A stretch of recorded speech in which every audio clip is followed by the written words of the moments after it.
Errors हम दो तरह से डिटेक्ट कर सकते हैं, ट्रायल बैलेंस बनाने से पहले और ट्रायल बैलेंस बनाने के बाद, before preparation of trial balance, after preparation of trial balance. Trial balance बनाने से पहले दो तरह के एरर्स डिटेक्ट कर सकते हैं हम, वन साइड एरर और टू साइड एरर, और ट्रायल बैलेंस बनाने के बाद भी यही सेम है, एक वन साइड एरर और two side error. One side error में हम ट्रांजैक्शन के किसी भी एक साइड गलती करते हैं, जैसे ट्रांजैक्शन है कैश पेड टू श्याम, तो इसकी एंट्री होनी चाहिए थी श्याम डेबिट टू कैश, लेकिन हमने कर दिया राम डेबिट टू कैश, तो ये एक साइड जो गलती है उसको कहेंगे वन साइड एरर। और इसी ट्रांजैक्शन की जगह अगर हम लिख दें श्याम डेबिट टू कैश होना चाहिए था, अगर हम लिख दें राम डेबिट टू बैंक, तो श्याम की जगह श्याम भी नहीं आया और कैश की जगह कैश भी नहीं आया, बैंक आ गया। दोनों साइड एरर है, उसे कहेंगे टू साइड एरर। अब types of errors. Error of omission. Error of omission मतलब जब हम कोई एंट्री या कोई ट्रांजैक्शन कंप्लीटली पूरी तरह या कुछ पार्ट ट्रांजैक्शन का रिकॉर्ड करना भूल जाए तो उसे कहते हैं एरर ऑफ ओमिशन। सेकंड है एरर ऑफ कमीशन। ऐसे एरर्स जो रिकॉर्डिंग की वजह से हो जाएं, पोस्टिंग की वजह से, कैरिंग फॉरवर्ड, कास्टिंग की वजह से, कास्टिंग मतलब टोटलिंग, कैरिंग फॉरवर्ड मतलब हमने इस पेज पे एक एंट्री करी है Ram debit 7000 to cash 7000, next page पे हम उसका लेजर बना रहे हैं और लेजर पोस्टिंग में हम 7000 को अगर 700 लिख दें तो उसे कहते हैं रॉन्ग कैरिंग फॉरवर्ड। ऐसी मिस्टेक्स को रॉन्ग बैलेंसिंग, रॉन्ग टोटलिंग, ऐसी जितनी भी मिस्टेक्स होती हैं वो आती हैं एरर ऑफ कमीशन में। फिर है error of principle.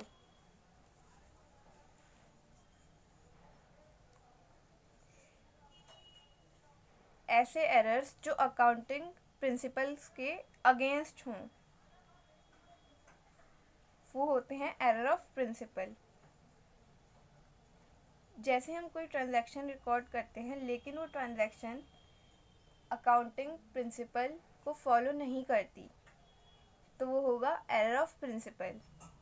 For example हमने एक मशीनरी खरीदी 1 लाख की, उस पर कार्टेज एक्सपेंस हुए 24,000, मतलब उसको खरीदने के बाद उसको फिट करने का या फिर उसको एडजस्ट करने का जितना भी एक्सपेंस होगा उसे कहते हैं कार्टेज एक्सपेंस। उसमें लगा फॉर एग्जांपल 24,000 का खर्चा, तो हम उसको उसकी कॉस्ट में प्लस करेंगे। 1 लाख का हमने उसको ख़रीदा तो हमने 24,000 एक्सपेंसेस जो हुए हमारे कार्टेज एक्सपेंस उसमें प्लस कर दिए उसकी कॉस्ट में, 1,24,000 हो जाएगी उसकी कॉस्ट। तो ऐसे एक्सपेंसेस को हम कहते हैं कैपिटल एक्सपेंसेस। अगर हम इसको ऐसा ना करके रिवेन्यू एक्सपेंस मान लें और प्रॉफिट एंड लॉस अकाउंट में रिकॉर्ड कर दें, अगर हम इसको जर्नल एक्सपेंस समझ के मशीनरी की कॉस्ट में प्लस ना करें और 24,000 हम प्रॉफिट एंड लॉस अकाउंट में लिख दें तो वो मिस्टेक हो जाएगी, वो अकाउंटिंग प्रिंसिपल्स के अगेंस्ट है, क्योंकि ऐसे एरर्स होते हैं एरर ऑफ प्रिंसिपल। फिर फोर्थ है compensating error.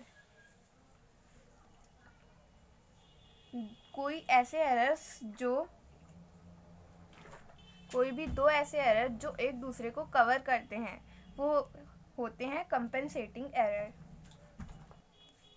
Those errors in which effect of one error is nullified by the effect of another error. For example, हमें एक ट्रांजैक्शन रिकॉर्ड करनी थी कैश पेड टू राम ₹100, अगर हम इसकी जगह लिख दें कैश डेबिट टू राम 100, इसकी एंट्री होनी चाहिए थी, जबकि राम टू कैश, इसकी एंट्री में हमें राम को डेबिट करना चाहिए था और कैश को क्रेडिट। लेकिन अगर हम इसकी एंट्री ये वाली पास करें कैश टू राम, तो जो ऐसी मिस्टेक होगी उसे हम कहेंगे कंपनसेटिंग एरर। अभी ये पूरा नहीं हुआ। फिर हमारी एक और ट्रांजैक्शन थी cash received from Ram, cash received from Ram ₹100।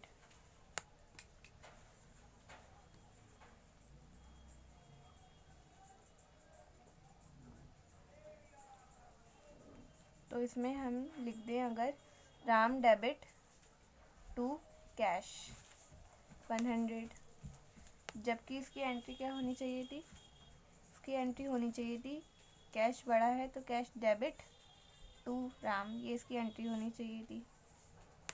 लेकिन हमने ये वाली एंट्री पास करी है राम डेबिट टू कैश, तो ये गलती हो गई। तो ये जो दो गलतियां हमने की, इसमें हमें राम को डेबिट करना था और कैश को क्रेडिट, इसमें हमने दोनों का अपोजिट कर दिया कैश डेबिट टू राम, और इसमें कैश डेबिट टू राम करना था, इसमें हमने राम डेबिट टू कैश कर दिया।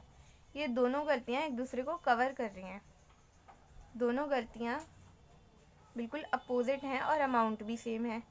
ऐसी गलतियों को बोलते हैं कंपनसेटिंग एरर, जो गलतियां एक दूसरे को नलीफाइड करें, मतलब एक दूसरे को कवर करें। और कंपनसेटिंग एरर्स में ट्रायल बैलेंस पे कोई इफ़ेक्ट नहीं पड़ता, ट्रायल बैलेंस मैच हो जाता है।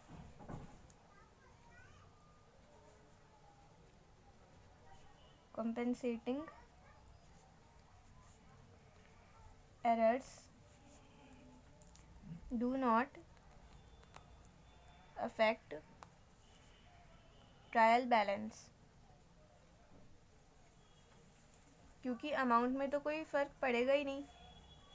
हमने एंट्री गलत की है, अमाउंट तो सेम ही रहेगा, क्योंकि दोनों गलतियों ने एक दूसरे को कवर कर लिया, इसलिए ट्रायल बैलेंस का अमाउंट सेम ही रहता है। तो ये 4 थे टाइप्स ऑफ एरर्स।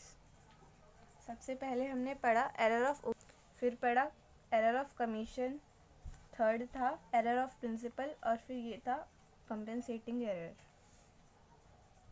अब हम एक बार अपने चार्ट को देखते हैं जो हमने बनाया था। दो तरह से एरर्स डिटेक्ट हो सकते थे, ट्रायल बैलेंस से पहले वाले और ट्रायल बैलेंस के बाद वाले। इसमें दो थे, वन साइड एरर और टू साइड एरर। इसमें भी दो थे, वन साइड एरर और टू साइड एरर। तो अगर ट्रायल बैलेंस बनाने से पहले हमें गलतियाँ पता चलती हैं, उन्हें हम डिटेक्ट करते हैं, और वो वन साइड होती हैं, वन साइड एरर होते हैं वो, तो हम उसमें दूसरी जगह सस्पेंस अकाउंट यूज़ करते हैं। सस्पेंस अकाउंट ये हमें आगे क्वेश्चंस करके समझ आएगा, और इसमें सस्पेंस अकाउंट यूज़ नहीं करते, इसमें हमें वर्ड्स यूज़ करने होते हैं, कुछ वर्ड्स जैसे कि ओवरकास्टिंग, अंडरकास्टिंग और मिस्टेक इन रिकॉर्डिंग। ये हमें आगे क्वेश्चंस करते करते समझ आएंगे सारे। मिस्टेक इन रिकॉर्डिंग और ओमिशन, ऐसे वर्ड्स हमें यूज़ करने होंगे अगर after preparation of trial balance हो तो।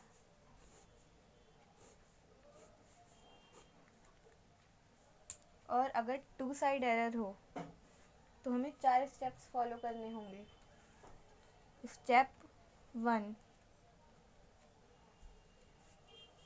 हमें लिखनी होगी रॉन्ग एंट्री। स्टेप 2,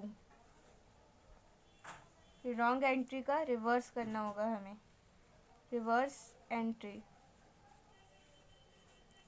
स्टेप 3, हमें लिखनी होगी करेक्ट एंट्री।